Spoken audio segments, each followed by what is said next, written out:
힘들고 어려울 때 누군가 이렇게 도움의 손길을 주면 정말 힘이 됩니다.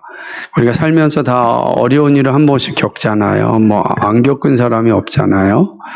그럴 때 이렇게 누군가가 정말 뜻하지 않았는데 도움을 주면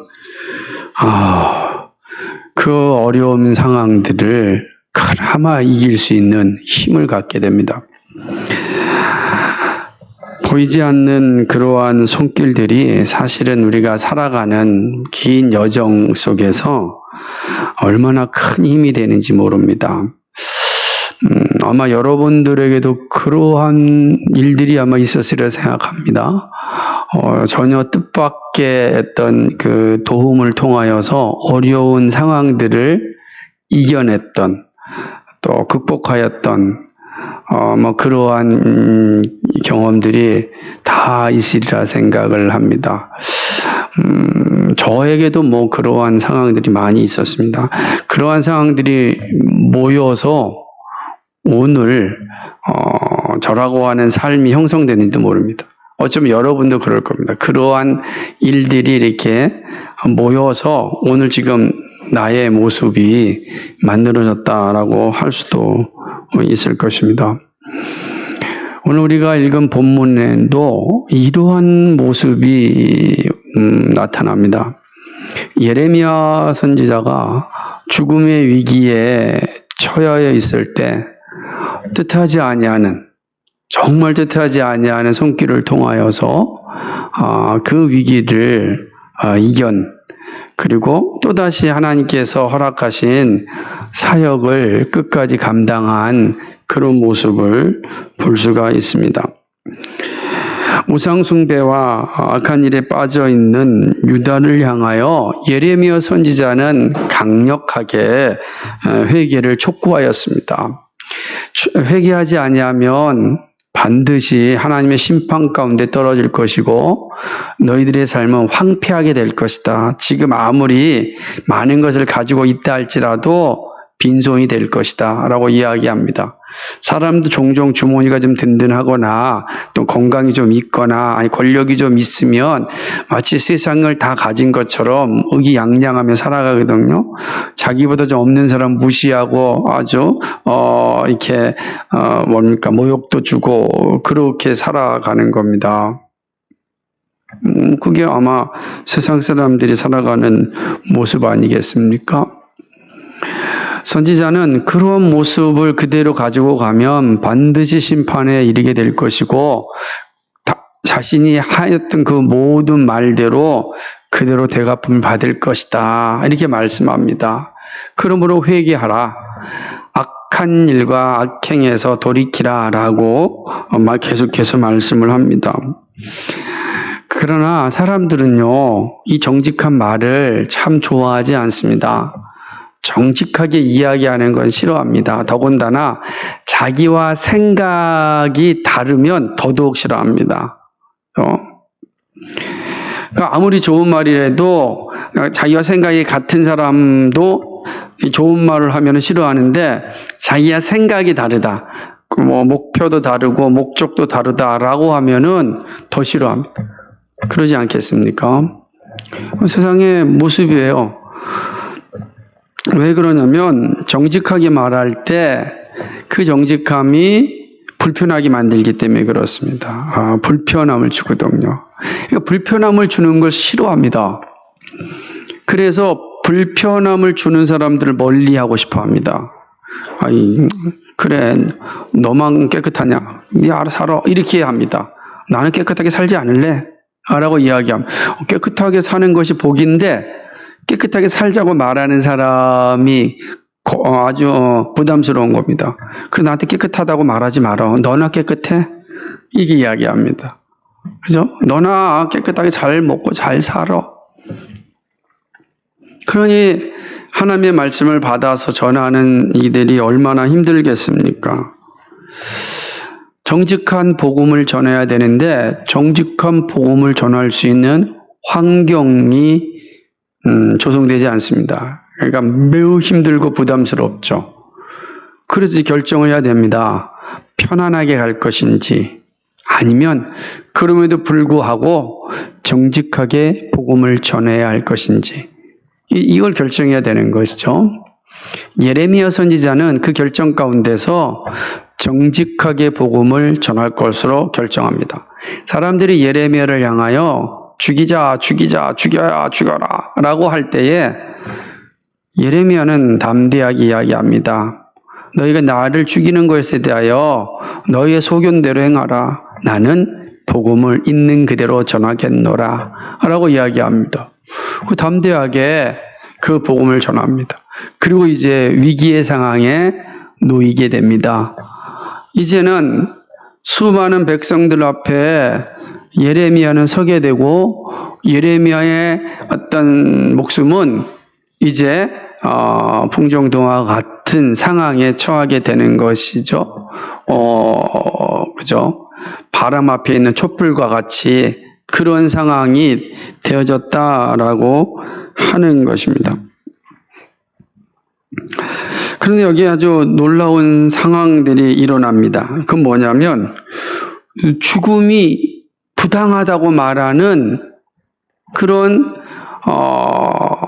방백들과 백성들이 나타난 겁니다. 자, 앞에서는 죽이자, 죽음이 합당하다라고 이야기를 했어요. 보게 되면은 우리가 있는 것처럼 8절 말씀에도 내가 반드시 죽이리라 이렇게 하지 않았습니까? 그렇게 얘기한 것입니다. 그런데 오늘 말씀 16절을 보니까 뭐라고 이야기하냐면 예레미야의 죽음이 부당하다라고 하는 소리가 나온 겁니다. 또 다른 소리가 나온 겁니다. 예레미야가 예레미야를 죽이라라고 하는 소리가 있었는데 또 다른 소리가 나왔습니다. 예레미야의 죽음이 부당하다라고 말하는 것입니다. 그러자 그곳 가운데 있었던 장로들 몇몇이, 장로들은 그 이스라엘 공동체에 있어서 연장자들이고 아주 중요한 역할을 하는 분들이죠. 이 장로들이 나와서 죽음이 부당하다라고 하는 방백들과 백성들의 이야기에 동참을 합니다. 그러면서 왜 죽음이 부당한지를 이 장로들이 이야기를 합니다. 그 이야기는 히스기야 시대로 돌아갑니다. 히스기야 시대 때 선지자 미가가 예레미야와 동일하게 말씀을 전합니다. 나중에 살펴보겠습니다. 예레미야와 동일하게 이 말씀을 전합니다. 그 내용이 어디 내용입니까? 바로 19절 말씀, 18절 말씀입니다. 뭐라고 얘기냐면 미가가 말하기를 하반절에 보니까 만군의 여호와께서 이같이 말씀하시기를 시온의 바깥이 경작함을 당하며 예루살렘은 무더기가 되며 이전의 시는 수풀의 높은 곳들과 같이 되리라. 이거는 예레미야가 말했던 말씀이죠. 다시 말해 예루살렘이 어떻게 된다는 겁니까? 다 무너질 것이다. 황폐하게 될 것이다. 수풀만, 그죠? 수풀만 난무할 것이다. 이렇게 나는 거죠. 사람이 살지 않는 집에는 다 그냥 수풀만 있지 않습니까? 그죠? 이름 모를 그런 잡초들만 그냥 가장 있는 게 그런 것 아니겠습니까? 미가 선지자가 그렇게 예언하였습니다. 그런데 히스기야 왕이 그렇게 예언했던 선지자 미가를 잡아서 죽이지 않았습니다. 오히려 히스기야는 선지자의 말씀을 듣고 회개하였습니다. 그리고 그 말씀에 순종하였습니다. 그리고 재앙을 피하였습니다. 히스기야 시대 때 하나님이 히스기야 왕에게 재앙을 베풀지 않았습니다. 그게 된 것이죠. 이 사실을 근거로 합니다. 히스기야가 미가 선지자를 죽였느냐? 안 죽였습니다. 그런데 동일한 말을 하였던 예레미야를 죽이는 것이 합당하냐? 이야기합니다. 자칫했다가 예레미야를 죽였다가 우리의 생명까지도 위험을 받을 수 있다. 그러니 예레미야를 죽여서는 안 된다라고 이야기합니다. 19절 말씀 하반절에 보니까 뭐라고 이야기하냐면 이같이 하면 우리 생명을 스스로 크게 해하는 일이라 이렇게 말하거든요. 그럼 예레미야 죽여서 안 된다라고 이야기하는 겁니다. 이게 첫 번째 단락이에요. 그리고 나서 두 번째 단락이 전혀 다른 사건으로 나타나게 되는데, 그것은 여호야김, 지금 이 시대가 여호야김 시대인데요. 여호야김이 통치하였던 그 초기에 일어났던 일을 기록합니다. 그것은 뭐냐면 바로 기란 여아림 스마야 사람 우리야 선지자입니다. 그러니까 우리야가 동일하게 예레미야와 같이 동일하게 말씀을 선언합니다. 그러면 미가도 예레미야도 우리야도 똑같은 말을 전한 거죠. 그때 여호야김은 이 우리야의 이야기를 듣기를 싫어합니다. 싫어해요. 그래서 우리야를 죽이려고 작정합니다.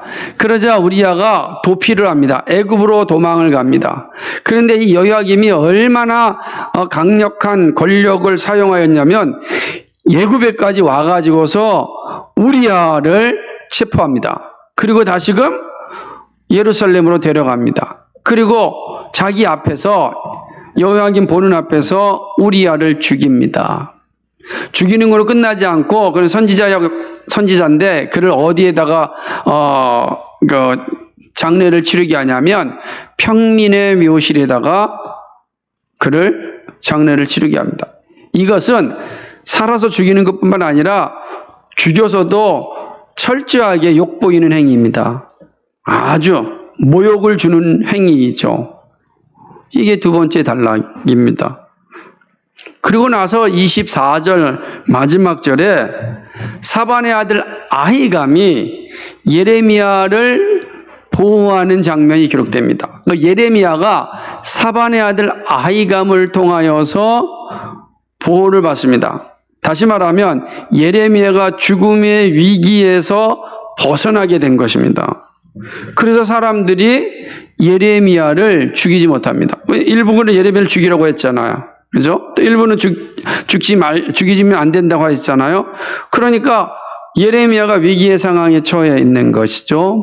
근데 예레미야가 사반의 아들 아히감으로 인하여서 보호를 받고 죽임의 자리에서 벗어납니다. 다시 말한다면 하나님께서 맡겨준 사역이 연장되어진 것을 보게 됩니다. 아직은 예레미야가 하나님의 품에 안길 때가 아닌 것이죠. 그겁니다. 이거는 본문의 내용이에요. 오늘 본문이 이렇게 세 단락으로 기록되어져 있습니다. 이 아히감이라고 하는, 다시 살펴보겠지만은, 이 열왕기하 22장 12절을 보게 되면은, 사반의 아들 아히감은 요시야 왕 때에 중요한 그 직책을 가진, 사람입니다. 다시 말하면, 고관이죠. 높은 관직에 있는 사람이에요. 높은 관직에 있었던 사람.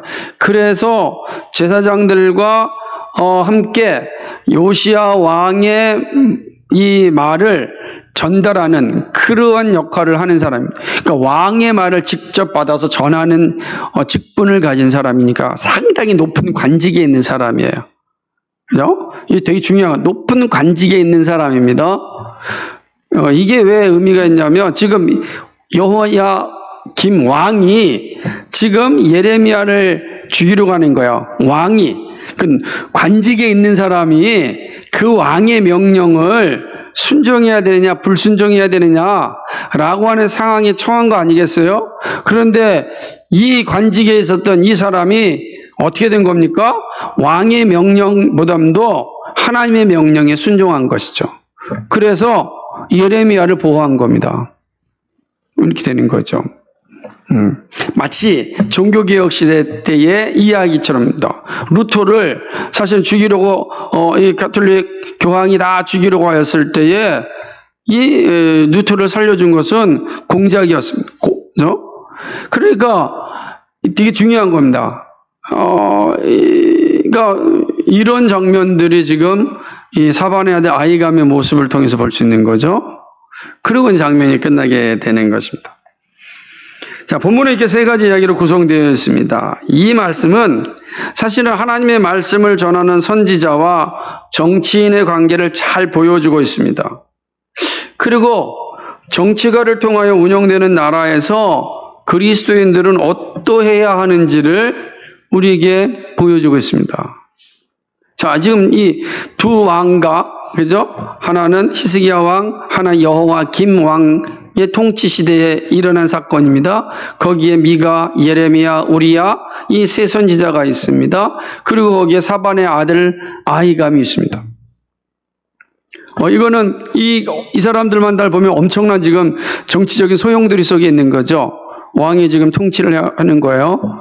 그리고 그 왕 앞에 하나님의 말씀을 담대하게 전하는 선지자가 있습니다. 생명이 왔다 갔다 하는 거예요. 생명이 왔다 갔다 하는 상황이죠. 그러한 현실이 지금 눈앞에 다 펼쳐져 있는 거죠. 자, 그런 상황 가운데 그리스도는 어떤 자세를 가져야 될 것인가? 분명히 우리에게 보여지는 장면인 것 같아요. 자, 본문을 통해서 우리가 한번 그리스도인의 자세를 한번 생각해 봅시다. 첫 번째는 그리스도인은 세상 속에서 살아가는 존재입니다.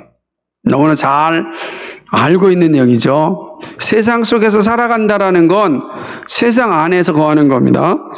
예레미야는 자신이 어려움에 처한 것을 잘 알고 있었습니다. 죽음의 공포가 그에게 가까이 왔습니다. 이때 누구라도 피하고 싶지요. 피하고 싶지 않은 사람이 어디 있겠습니까? 더군다나 꼭 그렇게 살아야만 하겠습니까? 세상에서 도피하고 싶지 않겠습니까? 위기가 오고 죽음의 공포가 지금 다가오는데 거기에 맞서서 살 사람이 얼마나 되겠습니까?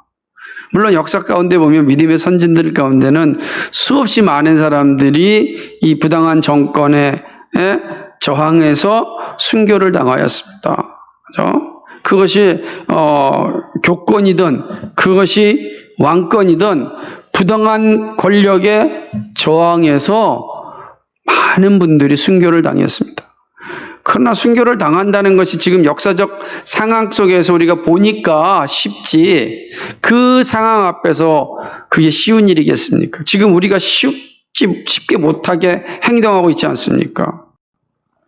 국가의 일방적인 일 앞에 우리가 쉽게 지금 저항하지 못하잖아. 쉽게 우리의 말도 못하고 있는 상황 아닙니까? 그러니 순교를 한다는 게 쉬운 게 아닙니다. 예레미야 입장을 생각해 보시면 쉬운 일이 아닙니다. 지금 거기에다가 모든 사람들이 지금 여론을 지금 얻고 있습니다. 많은 거죠. 도피하고 싶은 마음이 예레미야에게도 있을 것입니다. 그러나 우리가 알고 있다시피 그의 내적인 상태는 이미 외적인 모습을 통하여서 이겨냈습니다. 너희는 너희 소견대로 해라. 나는 하나님의 말씀을 전하겠다라고 하는 것이죠. 죽이라는 함성 앞에 담대하게 이야기하였습니다. 너희 소견대로 행하라. 수없이 많은 사람이 막 죽이라고 하는 그 상황 가운데 담대하게 서서 당신들 소견대로 하세요. 이게 쉽지 않을 겁니다. 쉽지 않을 겁니다. 그러한 세상에서 하루 이틀 산다는 게 얼마나 힘들겠습니까? 계속해서 협박과 압박과 그죠? 이런 속에서 산다는 거 쉬운 게 아니죠. 쉬운 게 아닙니다. 거기에 조롱과 모욕이 함께합니다. 쉽겠습니까? 너만 잘났냐? 나가는 소리. 나중에 보면 이제 27장부터 그런 얘기 나오는 거예요. 27장부터는 거기에 있는 이제 거짓 선지자들이 예레미야를 향하여서 너만 잘났냐? 이렇게 하는 내용이거든요. 그러니까 이 예레미야가 그런 모든 상황을 겪고 있는 거 쉽지가 않죠. 떠나고 싶지 않겠습니까? 예수님께서 예수님이 이제 자신이 십자가를 질 때가 온 것을 아시고 감난산에서 기도하시고 난 뒤에 제자들에게 아주 중요한 말씀을 하십니다. 그것이 바로 대제사장의 기도라고 하는 요한복음 17장의 내용이죠. 꼭 그렇게 표현할 필요는 없지만 그러나 예수님의 기도로 분명하게 드러나 요한복음 17장에서 예수님은 제자들에게 매우 중요한 말씀을 전합니다. 요한복음 17장 11절 말씀인데요. 한번 찾아보시겠어요? 요한복음 17장 11절.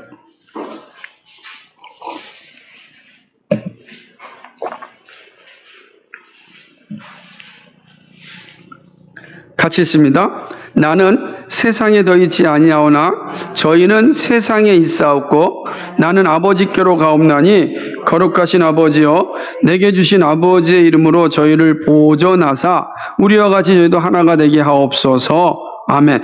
저희는 어디에 있다 그래요? 세상에 있사옵고.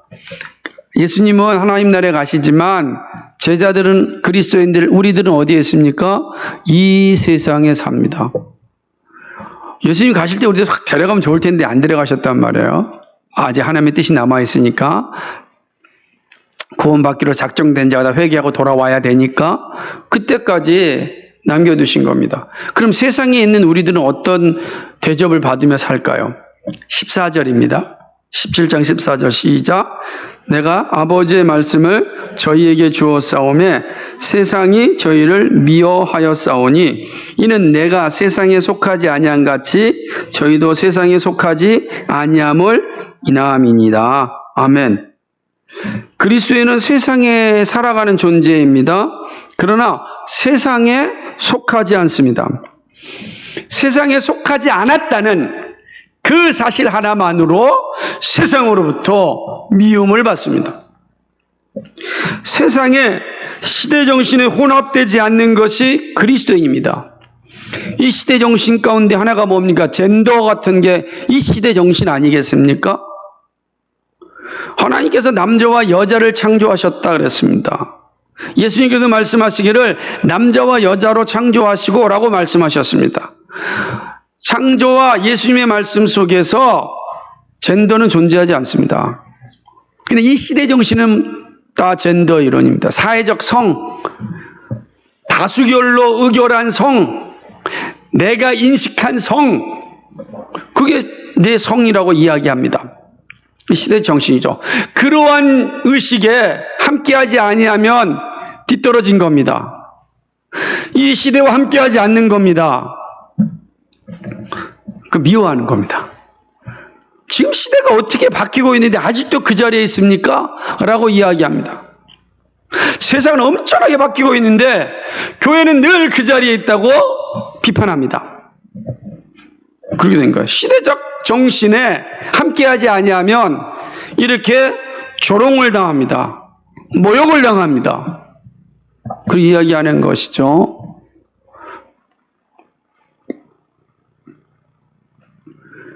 우리는 세상의 발전에 누구보다도 앞장섰던 사람들이 그리스도인입니다. 그죠?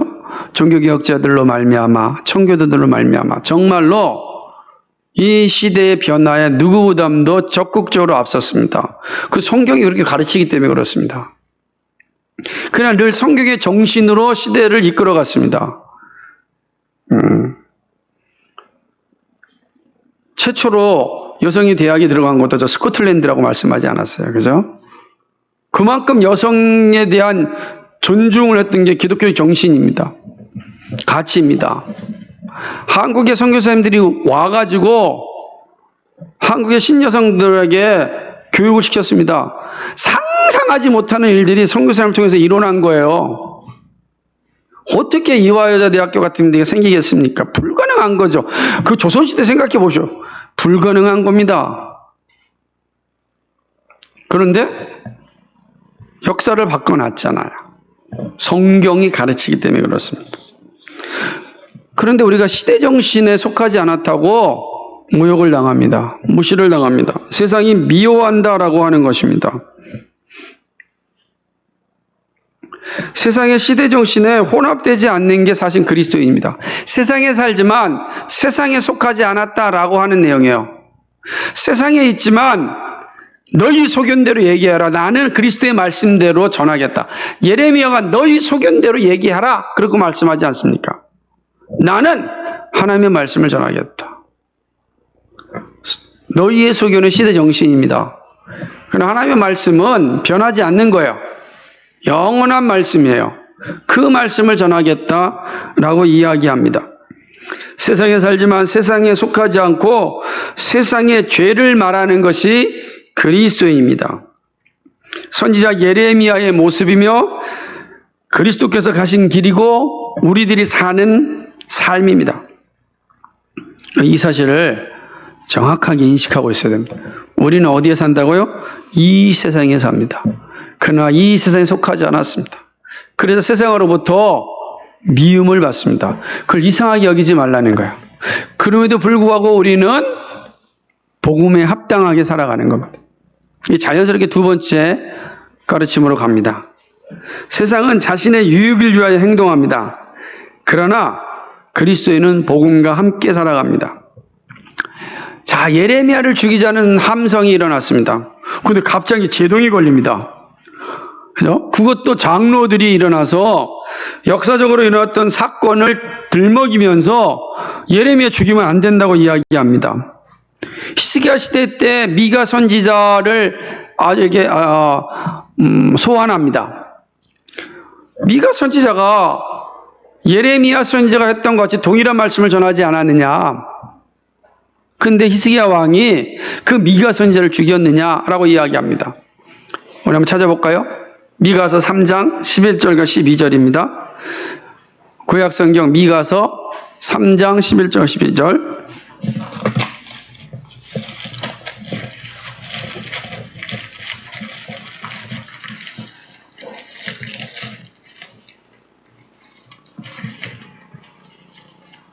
찾았죠?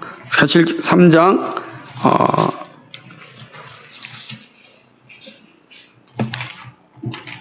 다 찾으셨죠? 예, 읽겠습니다. 시작. 그 두령은 뇌물을 인하여 재판하며 그 제사장은 삭슬을 위하여 교훈하며 그 선지자는 돈을 위하여 점치면서 오히려 여호와를 의리하여 이르기를 여호와께서 우리 중에 계시지 아니하냐 재앙이 우리에게 임하지 아니하리라 하는도다.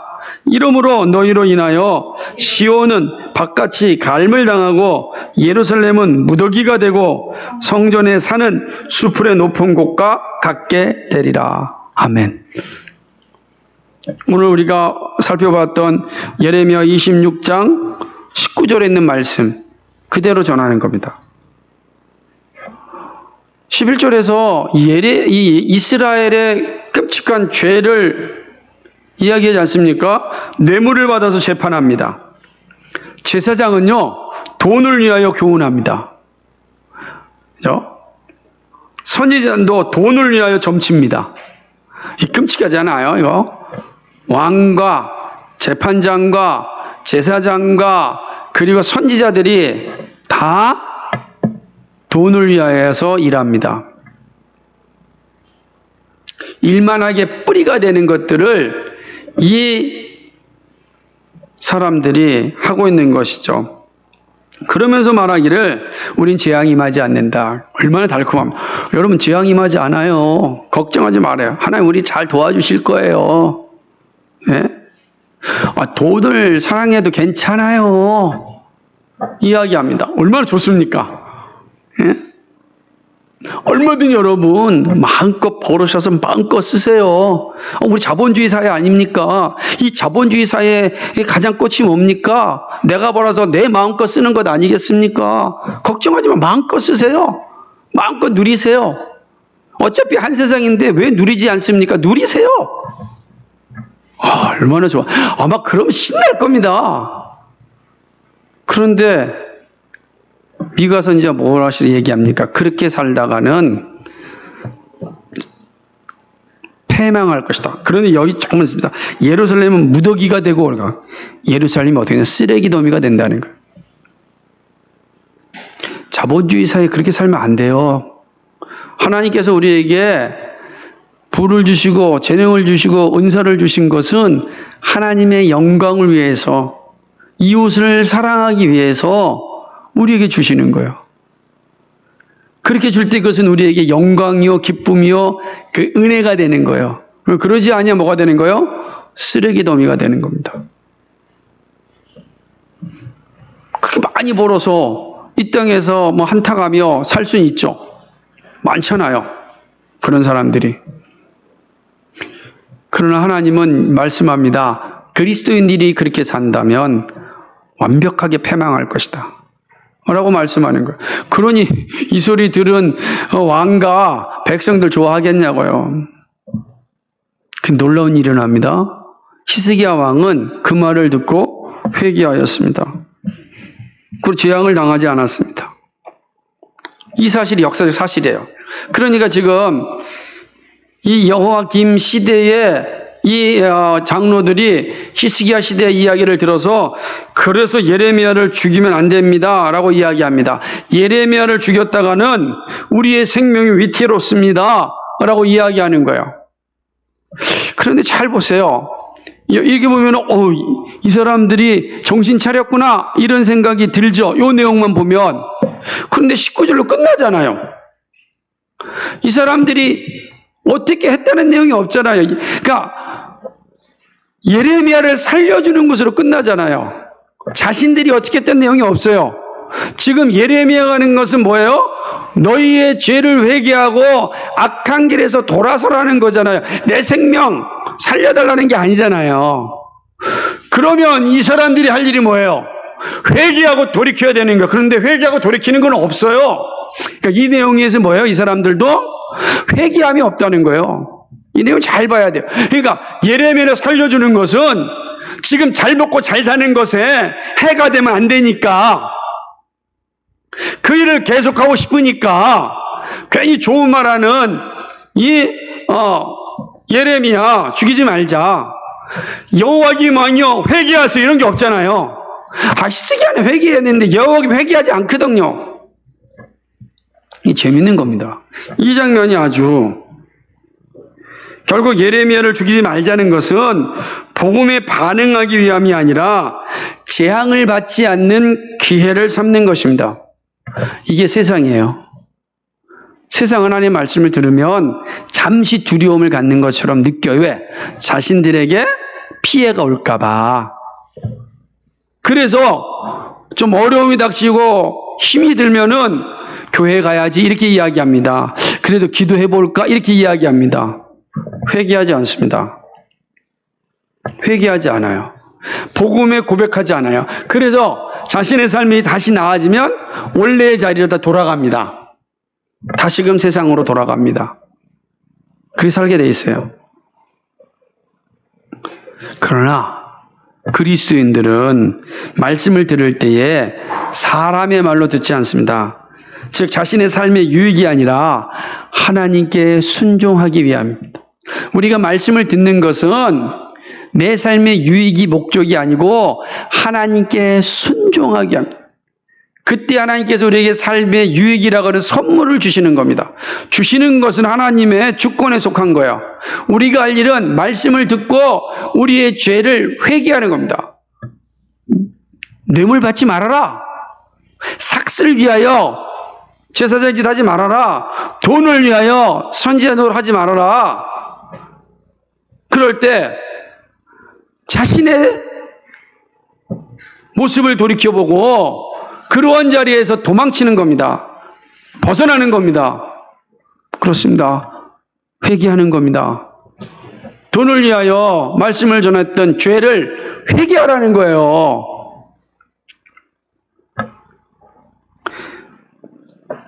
그래야 힘들고 어렵고 고난이 올 때 복음과 함께 믿음을 지킬 수 있습니다.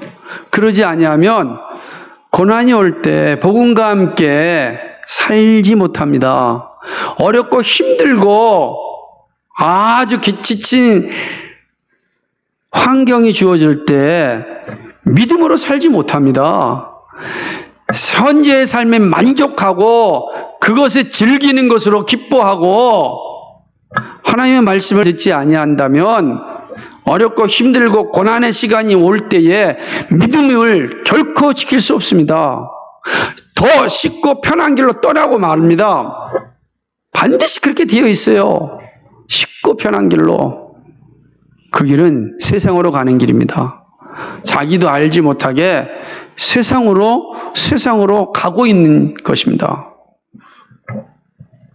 이게 지금 이스라엘의 모습이에요. 결국 하나님의 심판은 그들에게 임하였고 그들은 쓰레기 더미로 변하고 말았습니다. 그리스도인들은 세상에 있지만 복음에 순종하는 사람들입니다. 항상 기억하십시오. 세상은 자기의 유익을 위하여 잠시 도구로 삼을지 모르나, 복음을 도구로 삼을지 모르나 우리는 하나님의 말씀에 온전히 순종하여 그 말씀대로 살기 위하여 복음에 순종합니다. 이것이 다른 것입니다. 하나님을 위하여 살아가는 우리 모두가 되길 소망합니다. 마지막 세 번째는요. 하나님의 손길이 정직한 그리스도인을 위하여 예비되어져 있습니다. 하나님의 손길이 누구를 위하여 예비되어져 있냐면 정직한 그리스도인을 위하여 예비되어져 있다는 거예요. 여러분이 믿음으로 정직하게 살 때 혼자 이 길을 가고 있지 않다라고 하는 거예요. 하나님의 손이 함께한다라고 하는 사실입니다. 우리 이제 나중에 좀 살펴보겠지만은 우리아의 죽음을 기록해 놓고 있습니다. 참으로 가슴 아픈 일이죠. 우리아 선지자는 죽었습니다. 왜요? 여호와 김이라고 하는 악한 왕 때문이죠. 하나님의 말씀에 반응하지 않는 악한 왕은 이렇게 악한 짓을 끊임없이 감당합니다. 미가가 살아났다는 것은 히스기야라고 하는 선한 왕 때문이었습니다. 하나님의 말씀에 두려워하는 정치가가 사실은 선지자를 존중합니다. 자신을 돌이켜보는 거예요. 자신이 한 일이 무엇인지를 돌이켜봅니다. 그건 정말 선한 정치인의 태도입니다. 사꾼의 이야기를 듣고 헐레벌떡 헤벨레 하면서 살아가는 것이 아니라 정말로 귀를 기울이고 청종합니다. 그러나 자신의 권력력에 사로잡힌 정치인은 결코 선지자의 말을 듣지 않습니다. 자기에게 쓴소리하는 것 결코 듣지 않습니다. 자신에게 좋은 소리 하는 것만 끊임없이 듣습니다. 돈을 갖다 바치고 그 앞에서 온갖 아부를 하고 잘하셨습니다. 좋습니다. 라고 하는 이야기에 푹 빠져 살아갑니다. 그러니 그런 사람에게 정직한 복음을 전하였을 때, 정직한 이야기를 전했을 때 좋아하겠습니까? 여호와김은 속이 뒤집힌 거죠. 그래서 우리아를 죽였습니다. 악착같이 예굽까지 가는 걸 데려와서 죽였습니다. 그리고 예레미야도 죽이고 싶어합니다. 왜? 내가 원하는 이야기를 안 하니까. 내가 원하는 이야기를 안 하니까 다 죽이고 싶은 겁니다. 선지자를 통하여서 여러분이 원하는 소리를 듣는 것이 아니고 하나님의 말씀을 드려야 되는 건데 내가 원하는 소리를 듣고 싶어합니다. 그러니까 힘든 거예요. 내가 원하는 소리를 해줘야 되는데 내가 원하는 소리는 하지 않고 내 심장만 찌르는 소리를 하니까 싫은 겁니다. 그러니까 어떻게 합니까? 죽이고 싶은 거죠. 권력이 있는 사람은 권력으로 죽입니다. 권력이 없는 사람은 어떻게 죽입니까? 입술로 죽입니다. 입술로 죽이는 거예요. 온갖 입술로 죽입니다. 그리고 완벽하게 자신의 머리에서 마음에서 다 제거해 버립니다. 그러니까 빈 모습만 가지고 교회에 있는 거예요. 머리와 가슴은 없어요. 그냥 빈 껍데기만 교회에 앉아 있는 겁니다. 그러니까 말씀을 10년, 20년, 30년, 50년, 100년을 듣는다 할지언정 무슨 변화가 있겠습니까? 하나님의 말씀이 그 안에 들어와 있지 않는데 말씀대로 어떻게 행동하고 말하겠습니까? 안 되는 겁니다. 빈 껍데기만 와 있으니까. 여호와김이 그런 거 아니겠습니까? 빈 껍데기의 왕이 히스기야는 그 말씀 앞에 반응하였고 순종하였습니다. 그래서 자기도 살고 백성도 살았습니다. 그러나 여호와김은 자기도 죽고 백성도 죽었습니다.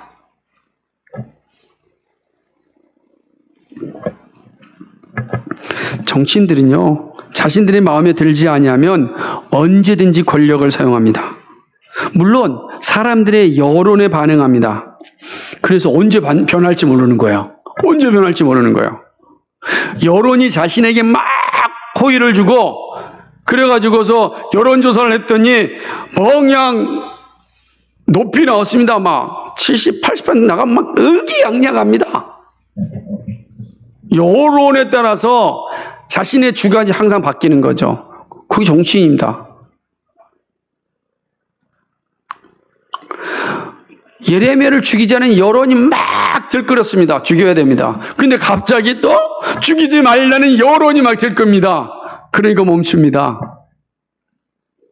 그게 진리냐? 그게 정의로우냐? 이런 거 신경 쓰지 않는 것입니다. 그게 참 악한 지도자의 모습이에요. 사꾼의 모습이죠. 그 똑같아요. 목회자도 사꾼이 되면 말씀에 반응하여 사는 것이 아니라 소비자 중심의 신앙생활을 하는 거예요. 설교자가 되는 거예요. 그러니까 성도들을 한 영혼으로 하나님 앞에 데려가야 될 영혼으로 보는 것이 아니라 소비자로 보는 거예요. 내가 살아있을 때 내 삶에 유익을 주는 소비자로 보는 거예요. 그 영혼이 하나님 앞에 가야 되는데, 그 영혼이 하나님 앞에 서야 되는데, 그 간절함을 가지고 전해야 되는데 그러지 않다고. 똑같은 거예요. 사꾼 목사와 사꾼 정치인은 똑같습니다. 지금 우리 히스기야와 여호야김을 통해서 보여주듯이 그렇게 나타나는 것입니다.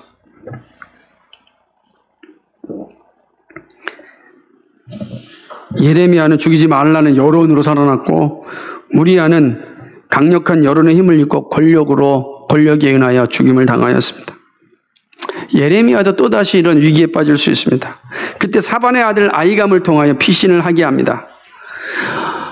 저는 이 상황이 결코 쉬운 게 아닙니다. 아까도 말씀드렸듯이 사반의 아들 아히감은 아주 높은 관직에 있던 사람이에요. 왕 측근에서 왕과 함께 나라를 다스렸던 사람이에요. 근데 아히감이요, 예레미야를 보호합니다. 저는 이게 정말 놀라운 은혜예요. 이게 하나님의 일하심이다 라는 것을 보여주는 것이죠. 하나님의 손길이 있는 겁니다. 하나님의 손이. 권력 주변에는 다 권력자에게 아부하는 사람만 있을 것이다 라고 생각했잖아요. 그렇잖아요. 그런데 그 가운데 자신의 목숨을 내놓고 정의롭지 않은 것에 대하여 저항하는 사람이 있다는 거예요. 누가 준비해 놨습니까? 하나님이 준비해 놓은 겁니다. 하나님의 손이 있습니다. 그래서 우리는 기도하는 거예요. 하나님의 손이 움직여 달라고. 하나님이 손이 움직이는 겁니다. 하나님이 손이 움직일 때 사실은 살아날 수 있습니다. 하나님의 손. 아히감을 통하여 예레미야는 살아나죠. 그죠? 하나님께서 왜 예레미야를 죽음에서 건져내셨습니까? 아직 할 일이 남았기 때문이죠. 그건 분명한 사실입니다. 아직 사명이 남아 있습니다. 남아 있습니다. 사명이 있는 자는 하나님이 끝까지 보호하시고 인도해 주십니다. 우리에게는 우리를 돕는 천사들이 있고요. 또 우리 주변에는요, 뜻하지 않는 하나님의 손이 있습니다. 위기의 순간에 그 손길이 우리를 지켜주고 인도하고 보호하여 줍니다. 하나님이죠. 저는 이번 강원도인가요? 평창인가 어디서 그 홍수 내려놨을 때 그 다리가 무너지는 거, 그거 아마 다 TV도 나오잖아요. 차가 저쪽에서 오고 있는데 한 사람이 막 나와서 오지 말라고 그러잖아요. 빨리 가라고. 야, 그 찰나잖아요. 그 조금만 왔으면 그냥 끔찍한 사고를 당했지 않습니까? 저는 그거 보면서 어디서 갑자기 나타났죠? 그 운전수 입장에서 볼 때는 이 사람 어디서 나타난 거예요? 자기랑 아무 관계도 없는 사람이에요. 목숨을 살리지 않습니까? 하나님의 일하심이라는 게 그렇습니다. 여러분, 우리가 때때로는 이해할 수도 없고 어려운 일이 가운데 있을 수 있습니다. 그러나 하나님은요, 정직한 그리스도인들이 이 땅에서 그 사명을 감당할 때까지 하나님의 손길이 작동하고 있습니다. 하나님의 손이 작동합니다. 여러분의 삶에도 하나님의 손이 작동하십니다. 그러므로 늘 믿음으로 담대하게 정직하게 이 길을 걸어가셔야 됩니다.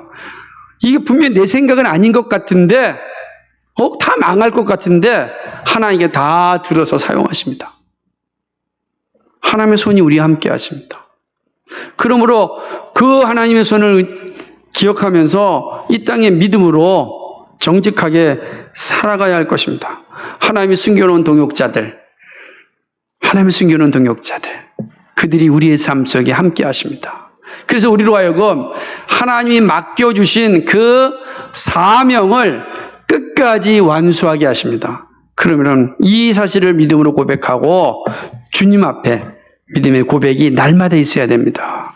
그런 은혜가 있기를 소망합니다. 말씀을 맺습니다. 그리스도로 산다는 건요, 최고의 행복입니다. 그러나 세상은 우리의 행복을 모릅니다.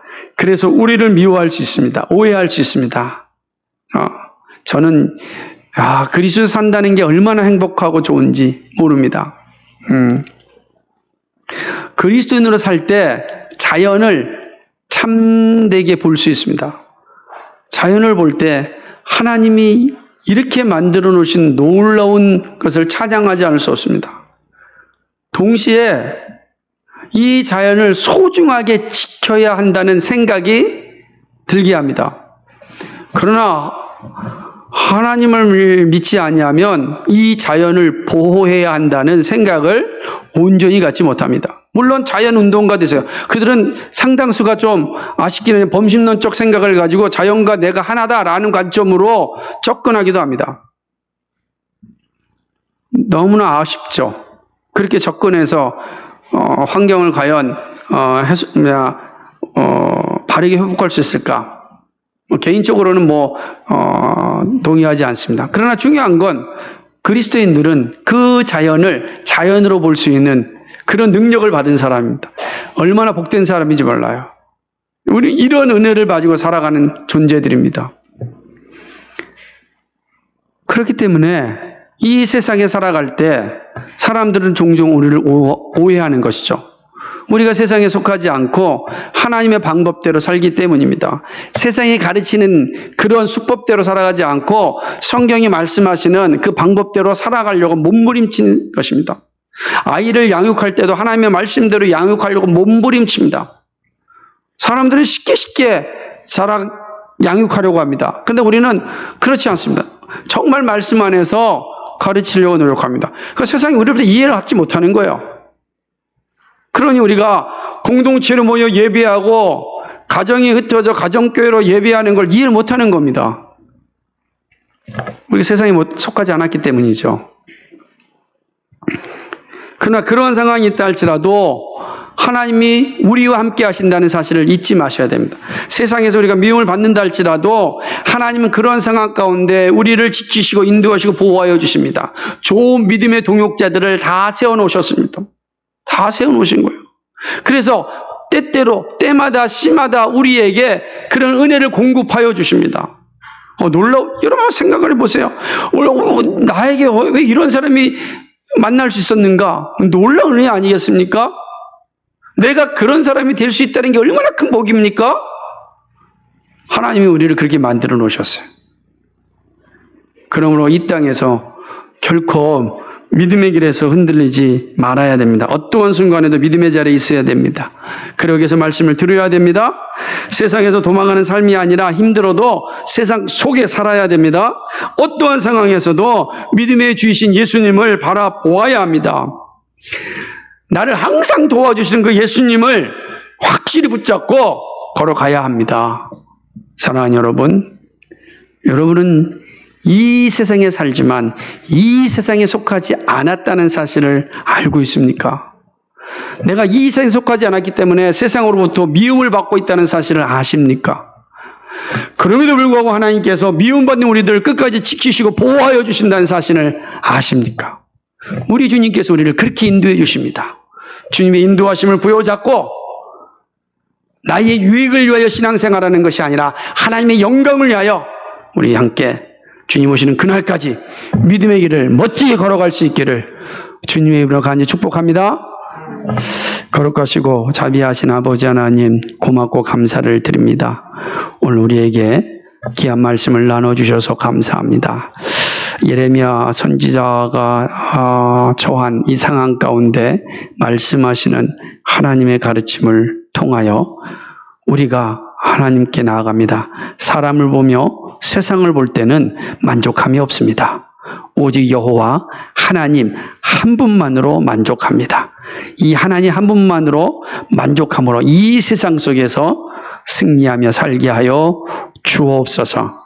특별히 하나님 원하옵기는 우리 시대의 위정자들에게 지혜를 주시고 하나님을 두려워하는 마음을 주셔서 하나님의 말씀을 들을 수 있는 귀를 열어주시고 하나님을 영광 돌릴 수 있는 삶이 되도록 함께하여 주옵소서.